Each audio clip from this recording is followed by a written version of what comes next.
giving me a platform to do this presentation with you guys. I'm very excited to be doing it, and I'm looking forward to getting started. Okay, so today what we are doing is the 12 weeks to go. Let's make them count. That's kind of the overarching thesis of this. What we're going to talk about is a little bit about cold water, how you guys can prepare yourself for cold water swimming. Okay.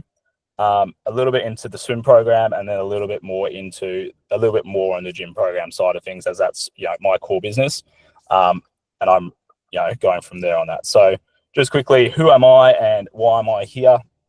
My name's Ryan. If you guys didn't already know that, I'm the founder of Formidable Strength and Conditioning, and we are one of the only places in the country that offer swimming training, gym training, and exercise rehab, all specifically for swimmers.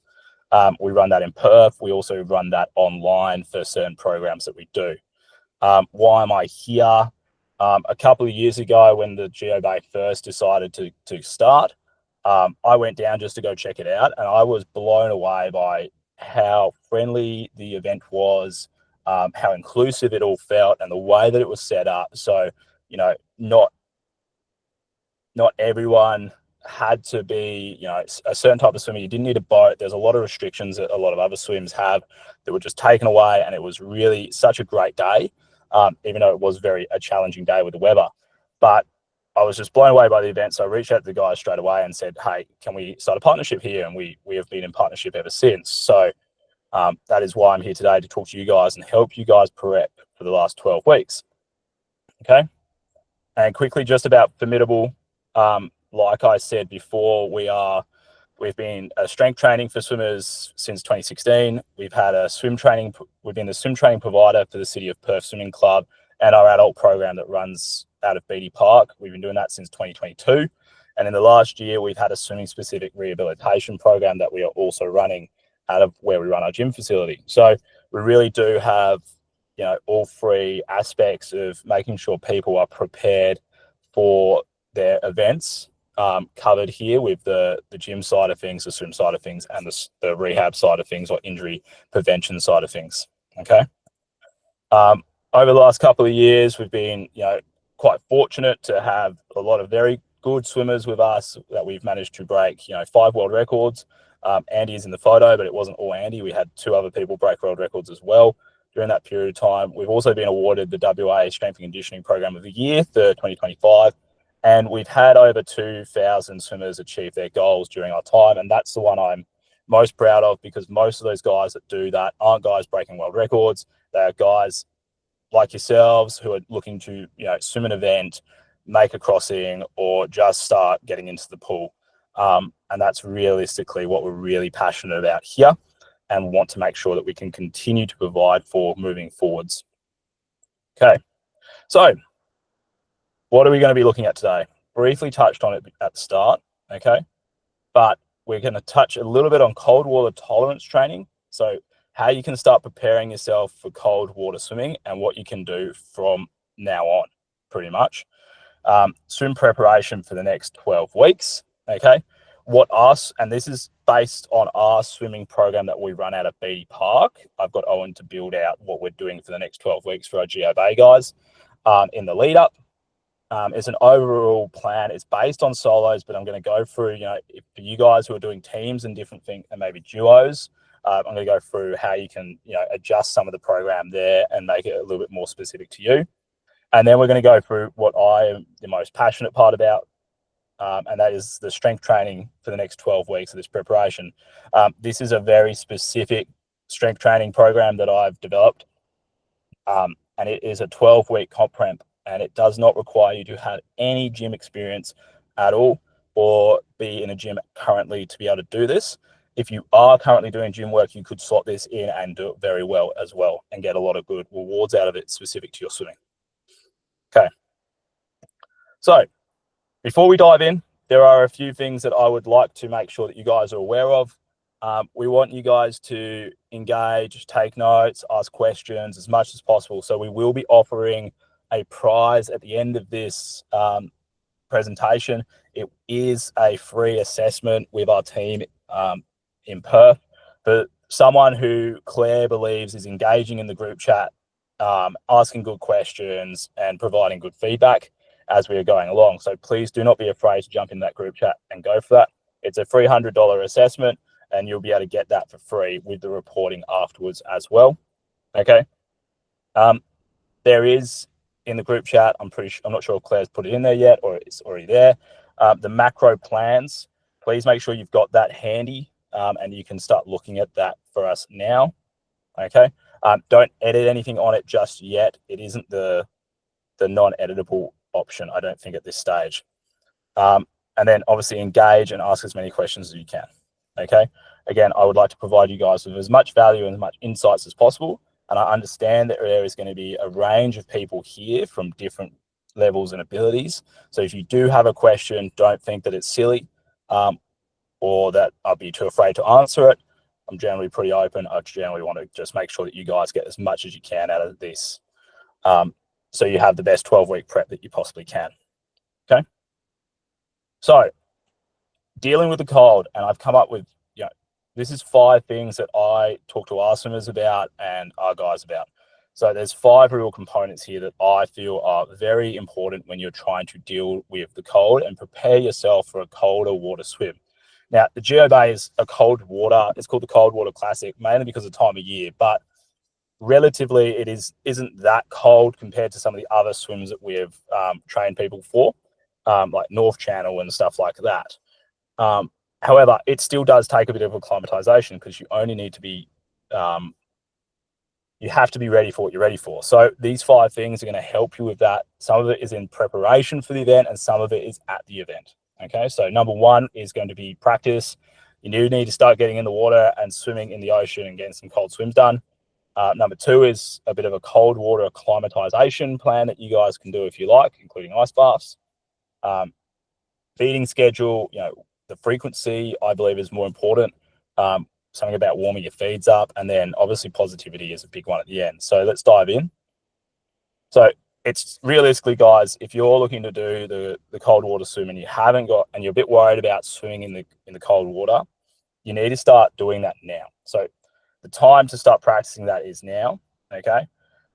And you want to focus on frequency at the start over duration. I'm a big believer in this. Some people just try and jump in and do too much time in the water too soon and get a bit freaked out by it and doesn't work as well.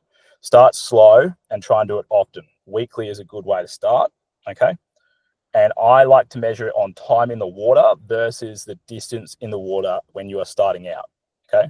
Now, if you're already doing some ocean swimming and you're in the water at the moment, I don't think the current weather conditions in the southwest is probably really that good for that at this stage.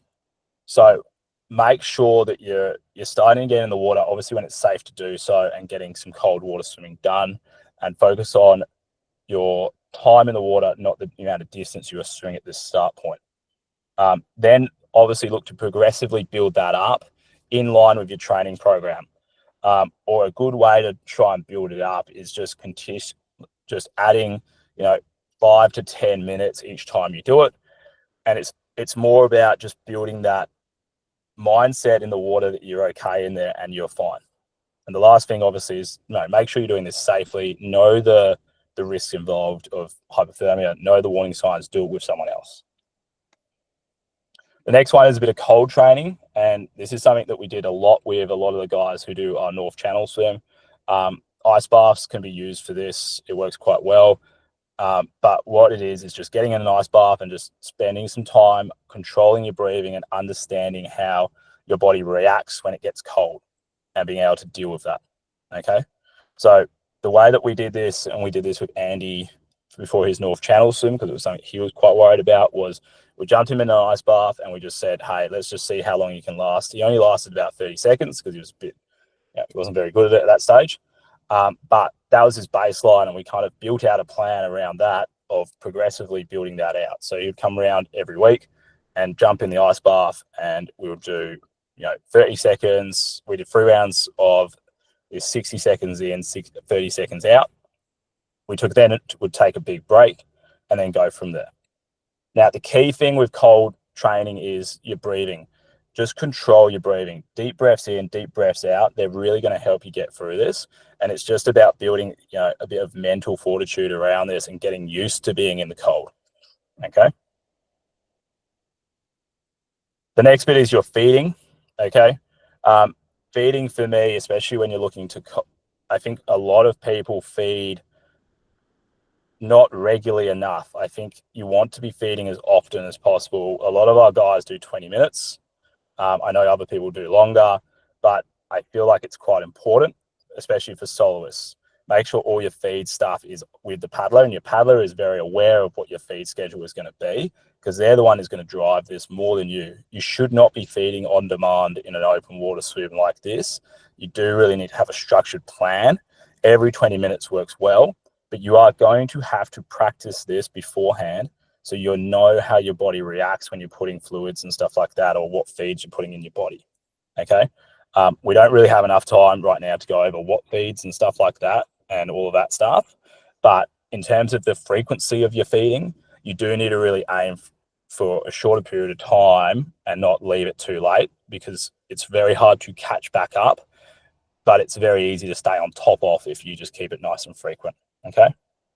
For the Geo Bay guys, doing a team and duos, you guys have got a great position here, especially if you're in teams, because you've got those beach setups. So I'd be thinking about, okay, when am I starting, and then snacking a little bit more snacky throughout the day after you've had your breakfast, and making sure that you understand when you're going to be starting and what your timelines are going to look like, and then making a plan around that and just having consistent snacks throughout the day to make sure you are fueled enough, so when you do jump in the water, you are good to go.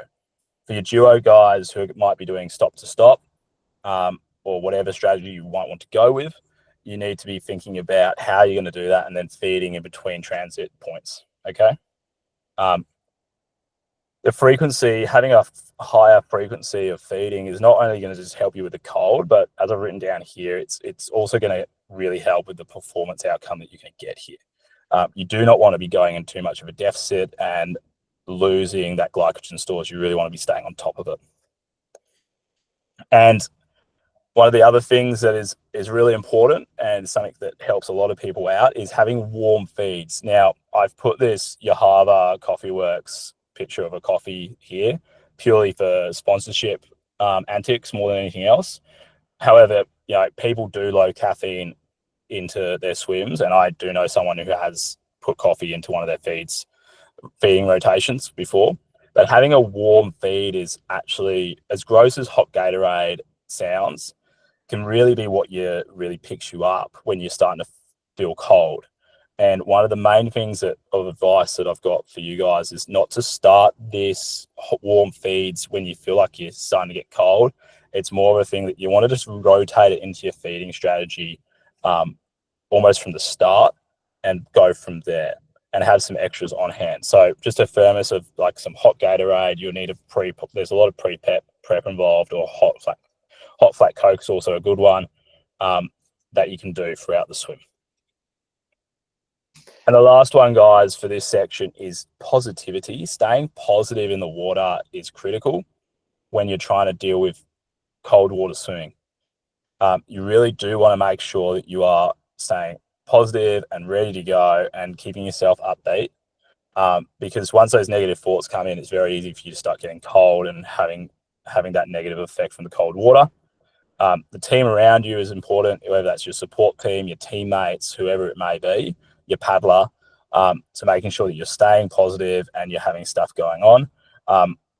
A lot of people that I know have their paddler hold up little signs of positive notes every so often after feeds that let them know how they're going, all of these different things. So making sure that communication is very positive and staying is very useful when you're trying to stay warm in the water and not get too cold. And also, the practice of you guys doing your cold water swimming before is really going to help you when it comes to being able to pull yourself out of a hole later in the swim if you do start to get cold.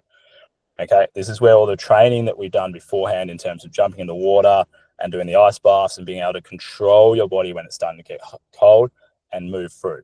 Obviously, there is safety concerns with any cold water swim, and you must be able to make sure that you're doing those. Okay. Ryan, quick question about open water swimming. We've got in the chat, it's about where's the best spots in Perth Metro to do some open water swimming? Where's the best spots in Metro to do some open water swimming? Well, it depends really on the weather at the moment. So, but there's some good spots. The river has been a popular one for a lot of people for a lot of the times that I've worked with them. As much as the river is pretty gross, it's actually a really nice place if it's the ocean's all choppy and not great. So jumping in the river and having a swim in there, do it with your buddies. I'd never recommend you guys doing open water swimming by yourself. I think that's kind of risky. Other ones, obviously, there's Cottesloe Beach. That seems to be that's a very popular one with guys like Pod Squad and all those guys down there. And you can get good weather conditions on that as well. That would be my two main ones. Otherwise, if you're looking for like ones where it's got shark net, Sorrento has got a shark net, or it did when I was last in Perth. That's quite good for you guys north. Or Mullaloo is my personal favourite, but that was mainly because I used to live up that end. Okay. Any other questions on that? I have to talk up Coburn Masters. We're at Coogee Beach, outside the net, not in the eco. Mate, well, I'm a bit far from Coogee, so that's probably why I didn't bring Coogee up. But yeah, every time I've been down to Coogee, that's a good one as well. Yeah, Sorrento shark net is gone. Oh no. Oh well. Well, it was pretty controversial to start off with, so let's leave our shark opinions to ourselves for this bit. But Sorrento is still a good beach to have that swim down. You've got the groins, you've got good marker points along the way. Okay. Any other little questions here, Claire, that you want me to tackle? No, that's all for now. Just having a quick look at myself. Now we're good. Yep, sweet. Cool. So does everyone want to move on to the training program? Thumbs up, anything before we get going? There we go. Thank you, my friend. Thank you, guys. Let's keep this going. I know it is late, so I'm trying to keep the vibe nice and high. I know my light has gone out, so my lighting rig is now a little bit less. So you've now got half my shiny head going here. So let's keep this going, okay? So, guys, we're going to dive into the swimming program, and I'm going to decipher Owen's program for you guys. And then we're going to go from there on that, okay? So let me just start sharing again. And then we'll go into the S&C stuff. Does that sound good with everyone? Nice. Thank you, Paul. Thank you, guys. This is what I like to see. This is nice. All right. Let's jump in. So hopefully no one is editing anything in here or anything like that, and people have had an opportunity to have a look. So right here, guys, this is Owen's swim plan for our adults program leading into the Geo Bay swim. Okay, so let's caveat it there. Okay, so if your total kilometers or your distances that you're doing are slightly different to this, don't worry, it is a guide. Use the trends that we have here, and I'm going to talk more about the trends of the programming rather than anything else. A bit of context around our swim program at BD for the adults. They do train an hour and a half, and they have 3 coach sessions. So that is your session 1, session 3, and session 5. Okay. But then they also are sent to other sessions. What are your session 2 and session 4? Okay. That's why those ones are at 7 and not 5. Okay. We're not expecting guys to be doing 7 kilometers in an hour and a half. Okay. 5 is a pretty good range. Okay. And we're looking to build this through. This is also a program that is mainly looking for a solo competitor. Okay. For you guys who may be looking to do teams, have we got anyone in here looking to do a team, or are we all mainly soloists? Can you just chuck something in the chat here so I can have a bit of an idea? So just if you're a soloist, put or duo, cool, duo. No solos. Team, cool. Okay, so a lot of duos here, so that's good. Solos. All right, cool. So we do have a bit of a range here, so I will try and keep this to everyone's taste, okay, as hard as that may be. So if you're doing a team, you only realistically need to be able to swim 5 kilometers, okay? I know I just said you only realistically need to swim 5 kilometers, and that might sound a bit daunting to some people. However, you can do that, and there is a program out there that will allow you to do it in 8 weeks' time. Now, if you would like to access that program, that would be the program that I would probably recommend that you do.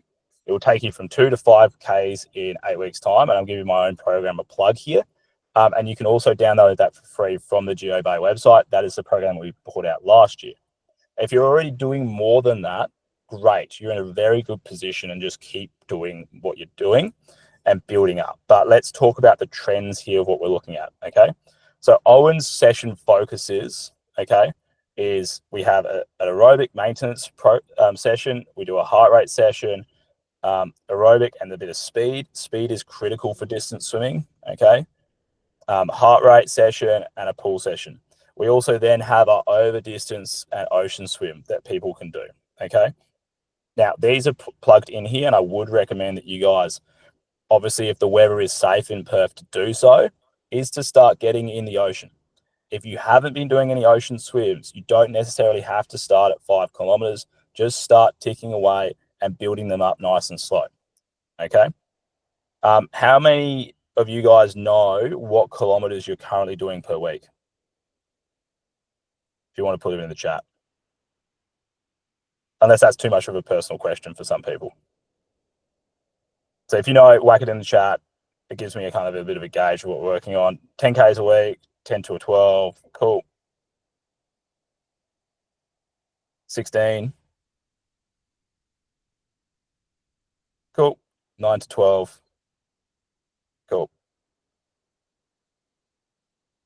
And those guys were mostly the guys who were duos. Yeah, cool, sweet. So guys, you might not, some of you guys may want to start ramping it up a little bit and starting to build up a little bit more. For your duo guys, you can probably half this. And how many of you guys, just quickly put it in the chat, are training for an hour and a half or 2 hours, or 60 minutes? Just put your session duration in.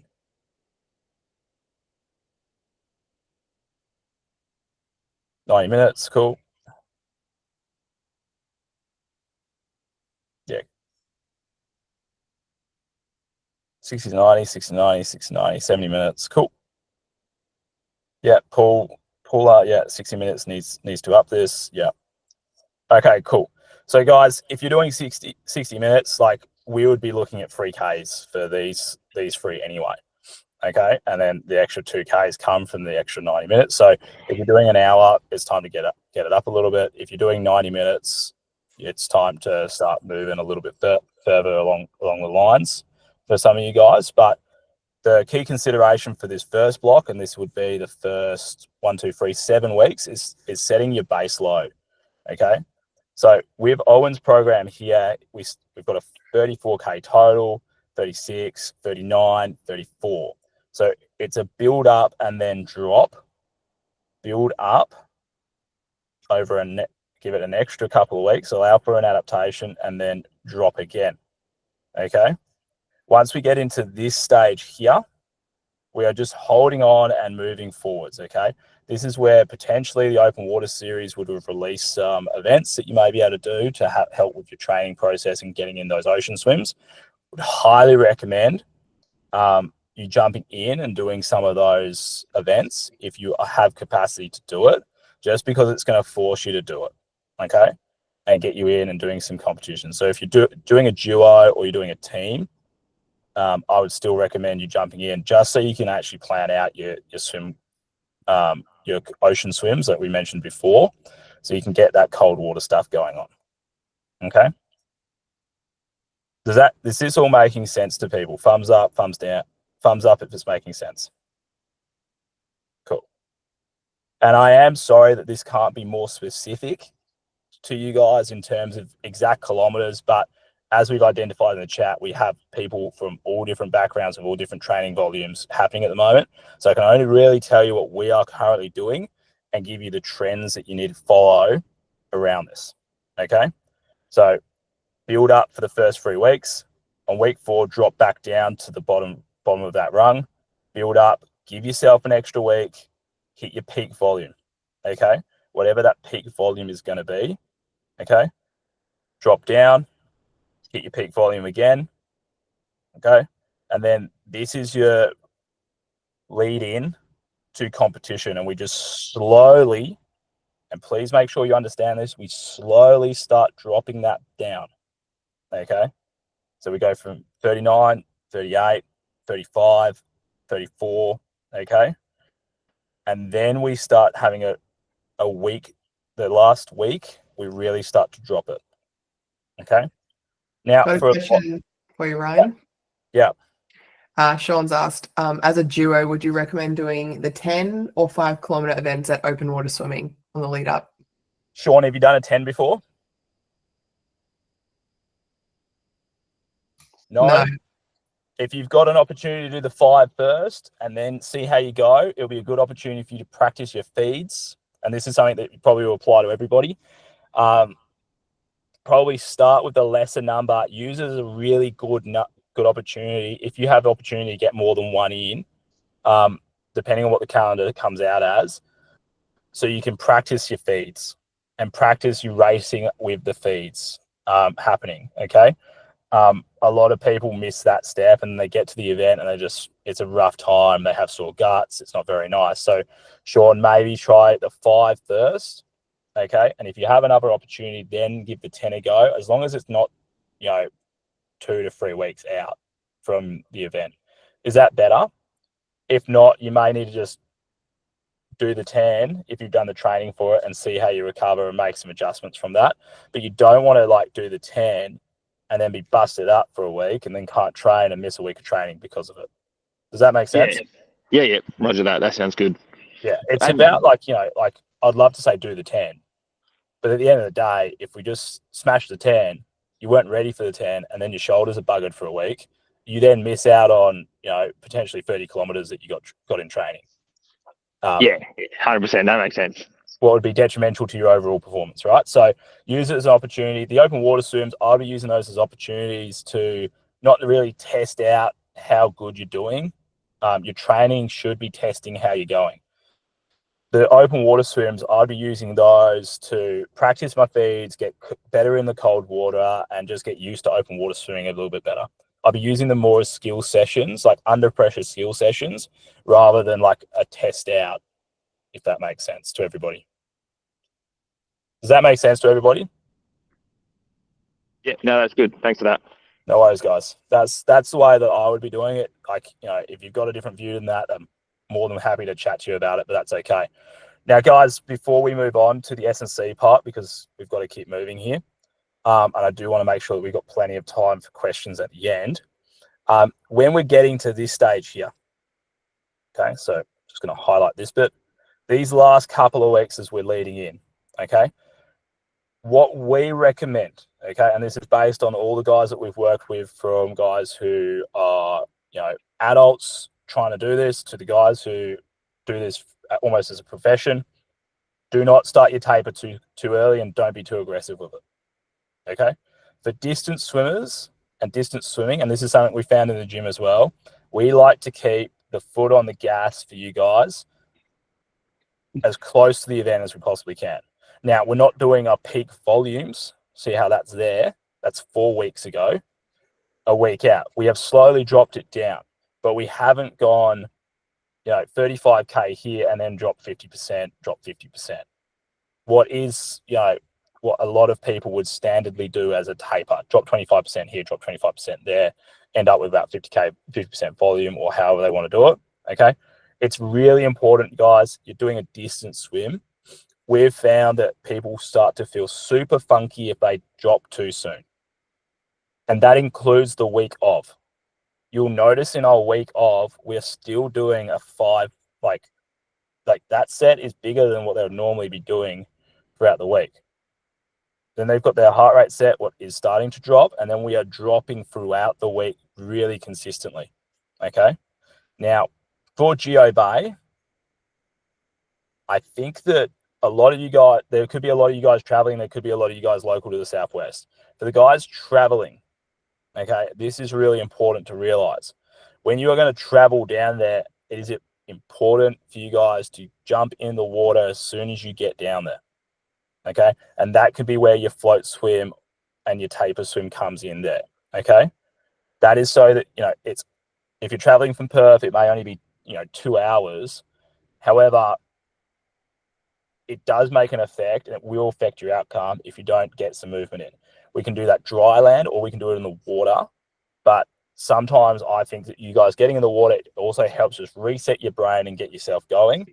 Whether you do that in Bunbury in a 50-meter pool, or you do it in Busselton, or you do it in Margs, or wherever you want to do it, that's up to you guys. Or you do it in the ocean, what could also be nice. Do recommend when you get down there, drop your stuff off, head to the water, get in, have a float, and just start feeling good in the water and getting used to stuff. Okay. Is this all landing for you guys in terms of the swim preparation side of things? And I'm sorry I can't have Owen on to chat about this. He doesn't do public speaking based on his accent because he doesn't think that anyone will be able to understand him on a group call. What is fair enough, he has got a fairly thick Irish accent, and he's also not willing to get up at 7:15 or be up at 7:15 to 8:15 to talk to you guys, and that's my job. So everyone got a good understanding of that and understanding the trend in terms of where we're doing those pushes here. And we're good to move on to the S&C gym plan. Nice. There's a few people here that want to get a free assessment, I think. What's good to see. All right, guys, now we're going to move on to my baby. What is the gym program? Okay. And I am absolutely pumped about this 12-week lead-in program because I think it has so much versatility for other programs and other events that we can look at.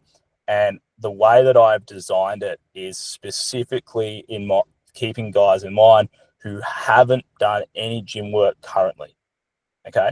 So even if you are not doing gym work and it's 12 weeks out, you can do this program and see. And I think, well, I know I've got a huge feeling about it, and a lot of experience is telling me you'll get a lot of good work out of it and end up at your swim feeling very good, very fast, and probably feeling better as you get out of the water at the end of it.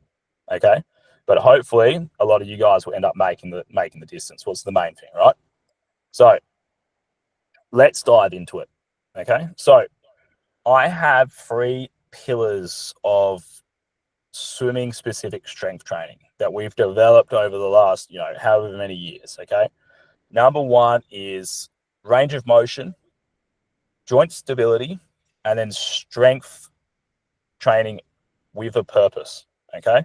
And the blocks are loosely named after those. So each block goes through each of those stages. Okay. So block 1, the first 4-week block, is range of motion focused. Okay. Now, when I'm saying it's focused and it's a key consideration, that doesn't mean that you are just lying around and stretching the whole time or just doing range of motion stuff. Okay. What we need to be doing is opening up range of motion. Okay. And then once we have opened up that range of motion, we then need to do some strength training around it. And that helps us have long-term effects on our strength and range of motion moving forwards. Okay. So this program is going to focus on breathing, range of motion, and then consider key joint strengthening. Okay. The way that I like to build my programs out in the gym is that we have an intro week where we start nice and light and we get really nitty gritty on the details. We take a lot of time over it. Then we build it, we increase for week 1, increase again on week 2, increase again on week 3. And then when we have a change of focus, we drop it back down, give you guys enough time to think about it, and then move on from there. Okay. Does anyone have any questions around the first block in terms of range of motion? And Paula, just because you're doing it for fun, that is absolutely fine. You're not in the wrong place here. The program is still suitable. The program is designed to help you do the swim effectively, dependent on what you're doing it. I'm sorry, I always talk in a race context because that's been my upbringing more than anything else. Okay. Yeah, good to know. So it's not that you're in the wrong place. It's just the way that I normally talk. Okay. I like to talk more in outcomes and just fun, if that makes sense. But you are right. This is an event that is mainly for guys to participate and get what they need out of it. Yeah. Okay. Thanks. Yeah. All right. So anyone have any questions around range of motion? So in the range of motion block, we are going to be looking over key things like joint, like shoulder range of motion, making sure that you have full overhead range of motion from your shoulder. Now, you guys don't have screens up right now, and I'm sitting in a car, so I can't do this. But what I would like you to do is try and put your arms above your head for me. Just out in front and raise them straight up above your head. Now, go up as far as you can. Paula, yep, put it on. Great job, Paula. If you would like to turn to the side for me, Paula. And Paula's great for offering her assistance with this. Bring your arms back down for me. And then arms straight up and try and sit forwards for me. Now, if we look at Paula, see how that is, we've got her torso going straight up. And then if we look at her arms, they go forwards and up. They don't get directly above her head. Now she's really starting to push it, and her back is trying to do the work for her. Did everyone see that? Or did anyone not see that? Or can no one see Paula apart from me? Cool. Paula, thank you very much. So the first 4 weeks of that block would be trying to improve upon that range of motion as much as possible and trying to get your arm above your head. I don't know how this is still a mystery to people, but getting your arm above your head is the most critical thing for any swimmer, no matter if they're racing or if they're just doing it for fun. Okay? You cannot get into correct freestyle mechanics without getting your arm above your head. Okay? Doesn't matter how many drills you do. If you are physically unable to get your arm above your head, you will not achieve a catch position in the water, regardless of what drills you do. Okay? Does everyone understand that?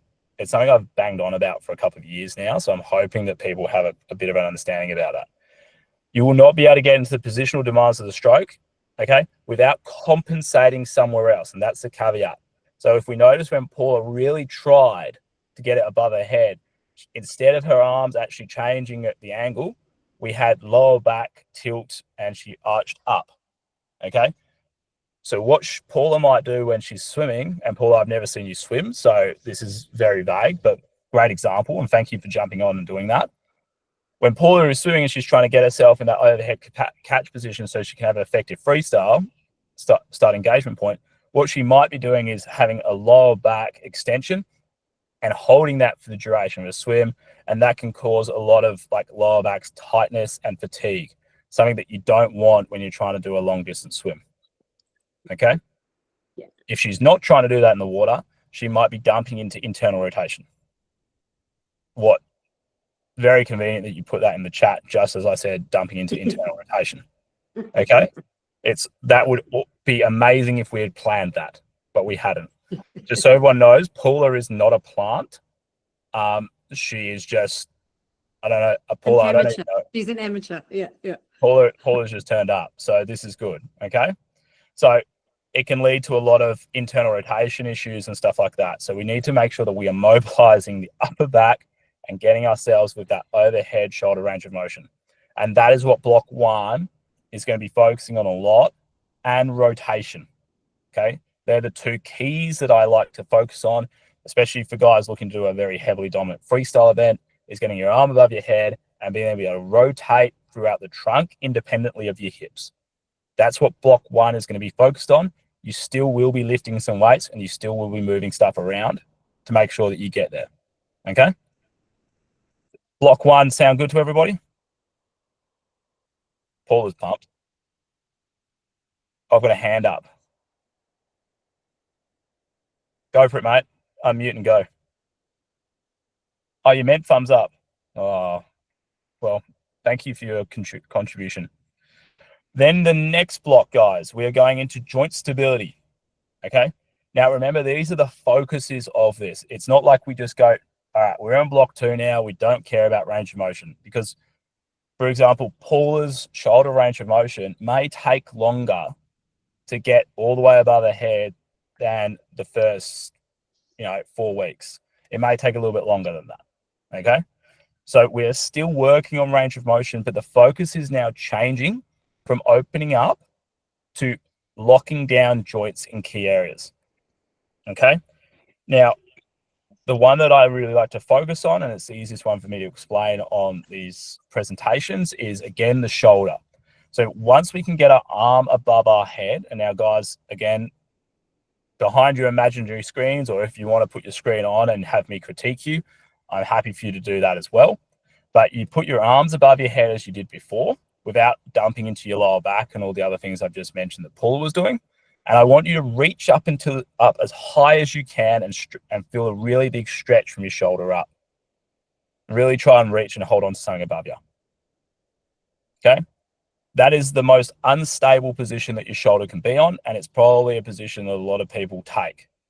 What we're wanting to do and train is for you guys with your arms up in the air still and that nice long shoulder, is to be able to pull that shoulder down and feel the shoulder blade come round, sit next to the spine and pull nice and tight. You should feel your lats turn on.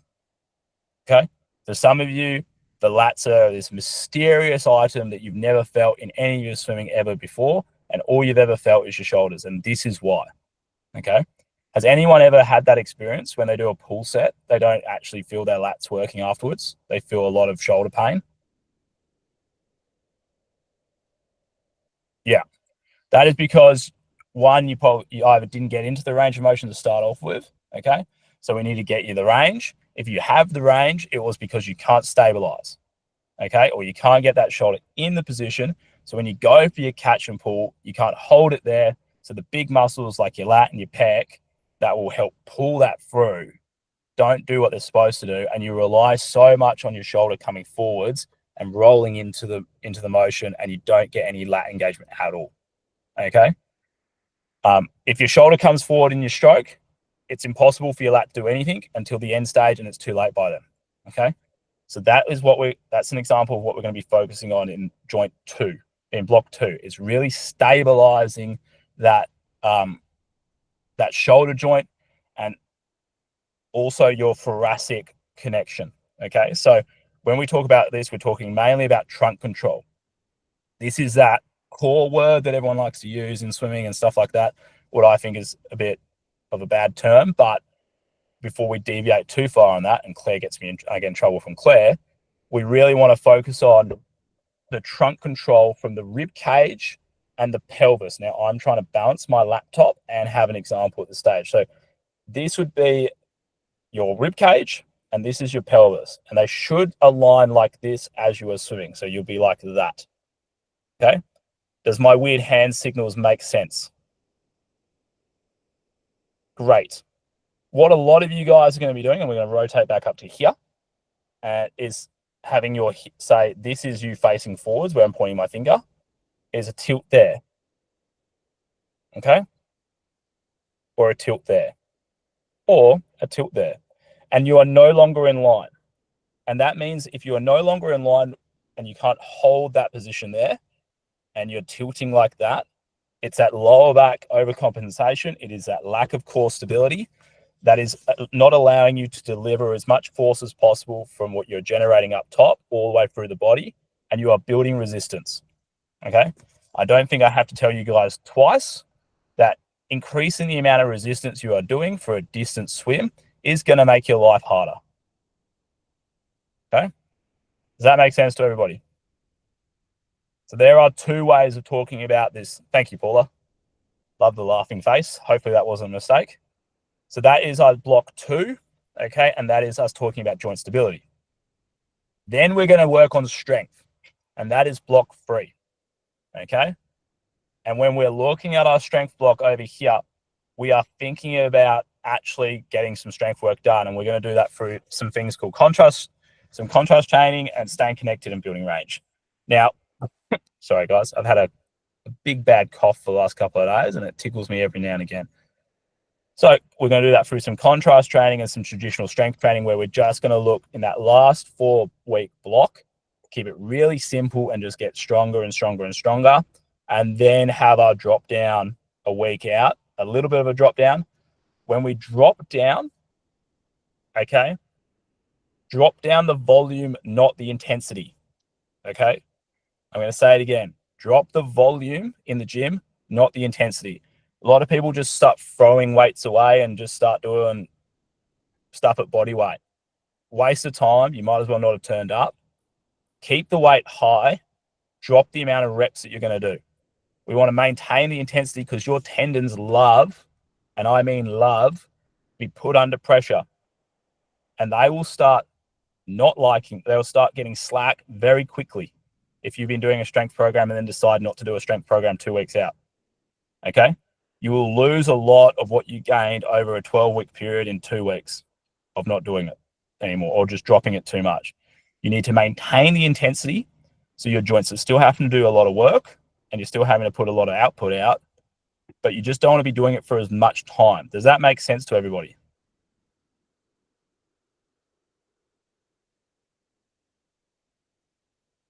Great. Bunch of thumbs up. Good. Whoever can do the exploding thumbs up, that's quite impressive. I've never seen that before. Or is that just when a bunch of thumbs up happen? I don't know. We'll get to that in a second. Okay, so we're looking to maintain intensity, decrease volume, and this is your drop before waist week. Okay, now the week of the competition, okay, I will still be writing guys' gym work. It's just not going to be a lot, and a lot of it's going to be focused around them coming in, doing what they have to do. So maybe the 2 core lifts, and then a lot of it's around, can we jump in some boots? Can we do some extra foam rolling? Can we do some extra mobility work? What do we need to do to prep and prime for this event on the weekend? And then the next one will just be what we're going to do afterwards. Or what are we going to do after we get down there? And that can be like a 20-minute body weight routine that doesn't take up a lot of your time or effort. It's just to get your blood pumping and moving again. Similar to what I was saying about the swim, it's important to just get moving after you've been sitting in a car for too long. And we want to make sure that we can just do that effectively. Okay? Everyone got that nice and clear? Cool. Has anyone got any questions on that? Actually, quickly, before I go to that, what I do recommend, guys, and you can do this with whoever you like, we do offer it, but you can do it with whoever you like, is making sure that you book out a couple of weeks before the event an appointment with a physio, a massage therapist, or whatever your cup of tea is in terms of the person that looks after your body, to have a post-event check-in. Okay, it's something that we do a lot with our guys through our rehab side of things. It's just because, you know, these events are big. Cold water makes you tighter, so you do end up with you can end up with a few niggles even if you are prepared. Okay, it's the way the game works. Okay, you're going to do something like this, you might end up with a few niggles at the end of it.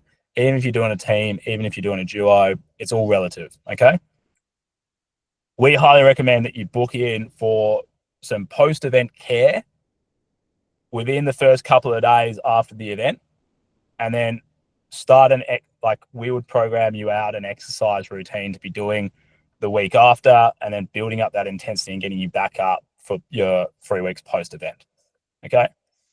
Now, I know this is a prep to 12 weeks to the event, but I did want to just highlight the post-event care is really important as well. Okay, who's got questions on the gym side of things?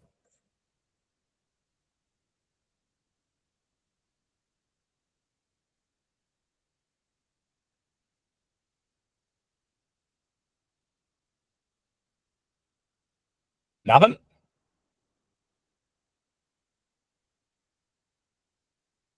How much do you cut reps by? Okay, cool. Hang on, I just had something pop up on my screen, so I just got rid of that. How much do you cut reps by, e.g. 12 to 6? So probably at that stage, I would probably look at the cutting of the sets if you haven't already cut the reps. So for example, you might be in this week 3 block doing 4 rounds of 5, for example. Okay. What we might do in here is go to 3 rounds of 4. So then you're pretty good for here. Does that make sense? It doesn't necessarily have to be a massive drop like 50%. You don't have to go from 12 to 6. I think 12 is probably going to be a bit too high there. But also some of the stuff that you're doing, you may not be dropping at all, and you may just be cutting sets out. I often cut sets out more often than I cut reps down. reps will generally slowly come down, like 1 rep at a time as we build into a competition to get us more into that power strength phase. So our joints are going to feel better when we're getting there. And then we're dropping those sets down to get that volume down closer to the event. Does that make sense? Thank you. Anything else?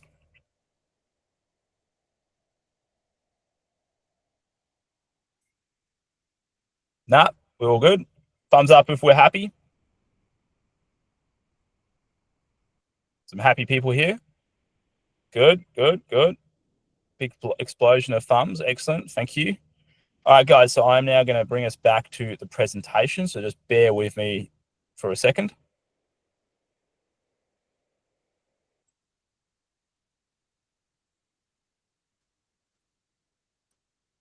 Now, guys, I did at the start say that we had a few special offers here and other things that we were going to bring up at the end of it. So this is the time for that.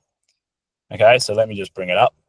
Now, I don't know how much you guys know about our programs or anything like that, but and Claire, would you like to stop recording for this bit actually? So we don't have these going out to